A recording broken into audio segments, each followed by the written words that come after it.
Well, I figured I would do a follow-up review. As you can see, I bought another Sovol SV04. I've got this one. This was the first one that I bought. This is the Ender 3 S1 Pro, and it has been absolutely rock solid. It's a fantastic machine. I can say really nothing but good things about this machine so far. So right now I bought a few Raspberry Pis, and I bought this thing. This is I guess an imitation of a Raspberry Pi, but this is 175 right now, and that's 45. So I may buy me a few more of these.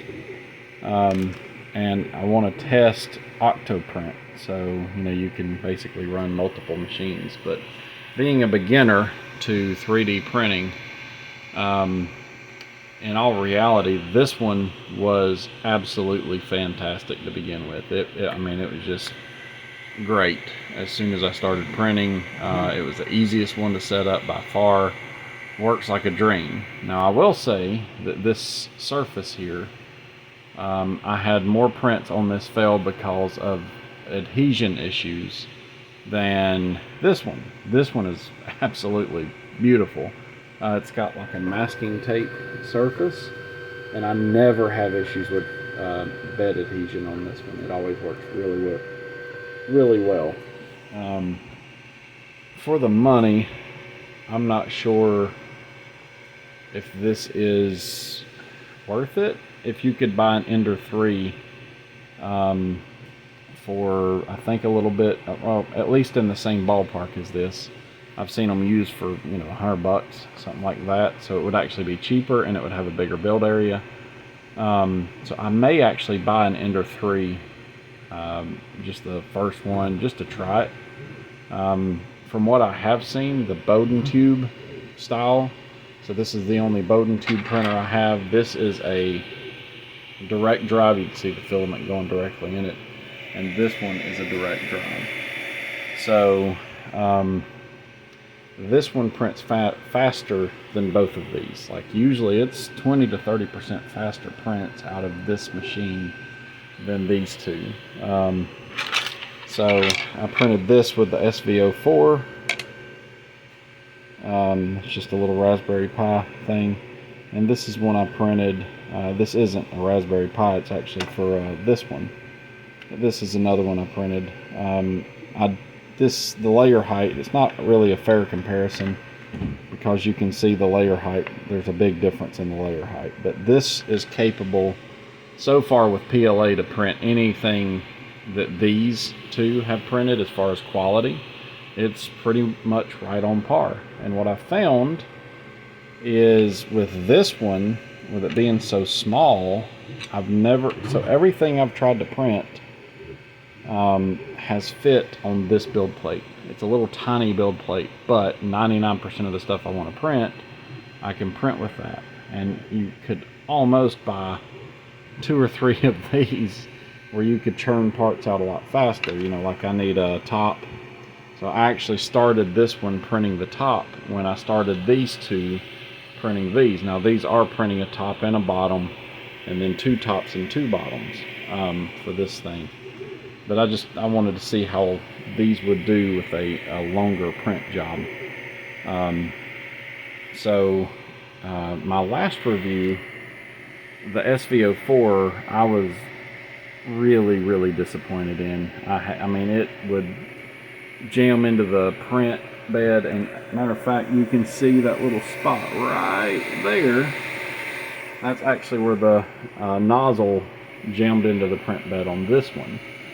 But if you follow the directions that would come with this printer, you will not get it set up. I did everything I could, and it's just a glitchy, weird thing to get the initial setup right. So what I ended up finding is you can go to YouTube and look up setup for a Sovol SV04.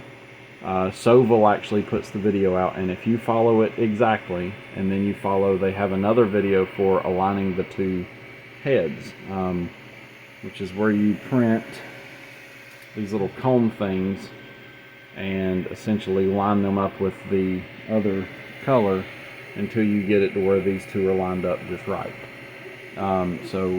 So far after I did that, it's been a pretty rock solid printer. I printed several things on it now. The very first thing I printed was this little filament clip. And so far I have 0 failed prints since I did that. But I would say Sovol really needs to up their game on that initial setup.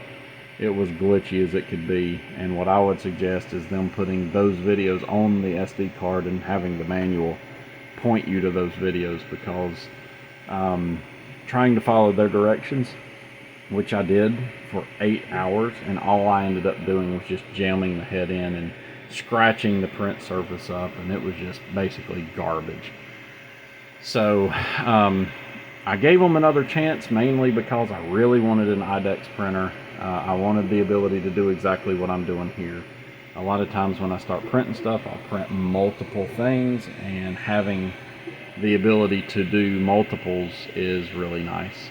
And I wanted a direct drive, not the Bowden tube. Now I am looking at an SV02, because I did purchase the laser for the SV02 when I originally was going to buy the SV02, and then it got damaged, and then I replaced it with an SV04. But I've got a plate, one of these magnetic deals, and I've got a what do you call it, the laser set up for an SV02, and it's a Bowden tube, and it's also dual color, so it's just a one extruder, but it has the ability to pull, or I'm sorry, one hot end but 2 extruders, where this is 2 separate extruders with 2 separate hot ends.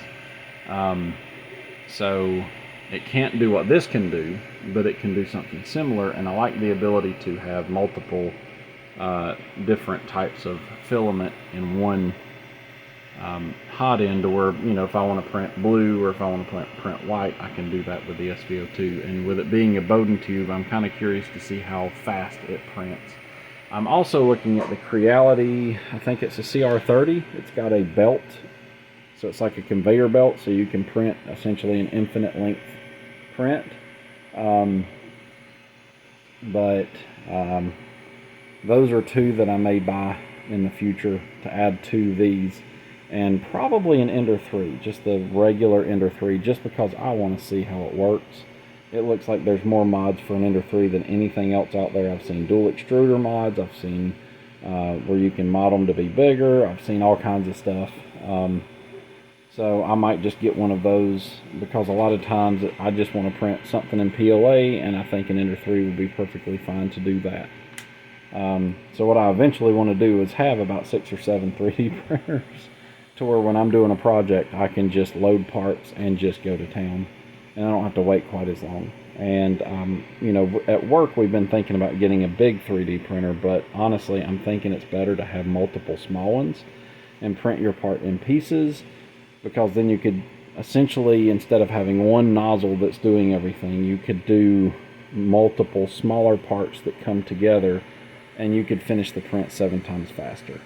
You know, if you had 7 printers with 7 nozzles going 100 miles an hour. Plus, if it messes up, so like say I'm printing on these and maybe that one messes up, I can just stop it, let these continue, and then restart this one and maybe start it on another printer or something along those lines. And with this one, I could make a part twice, to where if one fails and the other one doesn't, then I could just, you know, scrap this side, clip the filament, and let it just keep trying to feed or something. I don't know.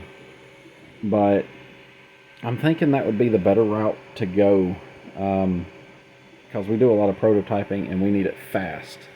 And the guy that we get to prototype our stuff right now, he's got a big 3D printer, but he uses like a massive nozzle, and it usually doesn't look good, and it usually takes 2 to 3 weeks for us to get a print from him, where these I can just print in sections. So one of the things I think somebody would really be beneficial in making is some kind of software that you could take a large print, you could feed into your large print. I have this machine and this machine and this machine. These are the build areas, and I want to make this part. And then it breaks them up to where you could put a piece in here and a piece in here and a piece in here, and you could print. And you know, say you have multiple printers, you can just print more, but it would basically take a big part, break it up, export it into an STL file, or you know, multiple STL files, and have like a way that it kind of jigsaws together. Man, if somebody could make that in a piece of software, I would easily pay for that, because if you think about it, you could again speed up the process of prototyping just by making a multi-piece large part on multiple printers. I'm amazed that somebody doesn't make that yet, but either way, I could do it manually in SolidWorks if I had to. But I just wanted to kind of give you an idea of where I was with these. So, you know, what, a month ago, 2 weeks ago, something like that, I had this printer, and then I bought this one. This one was not working when I first bought it, but I eventually made it work by just screwing around with it.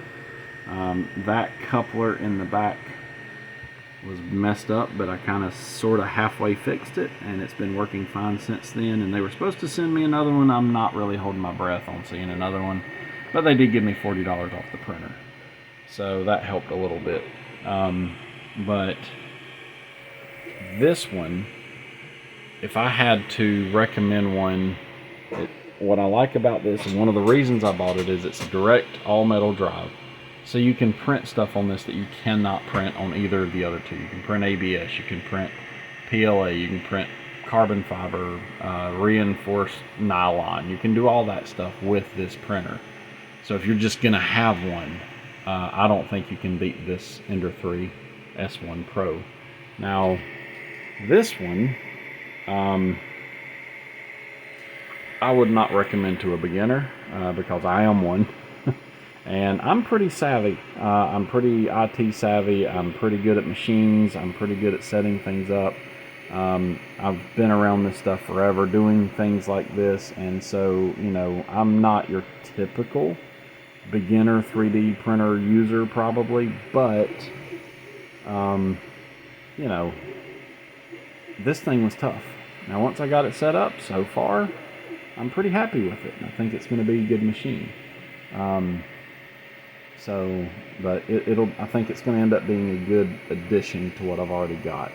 So I will eventually buy an SV02 probably, and I will probably buy another Ender 3, and then I'm going to buy the creality CR30 probably.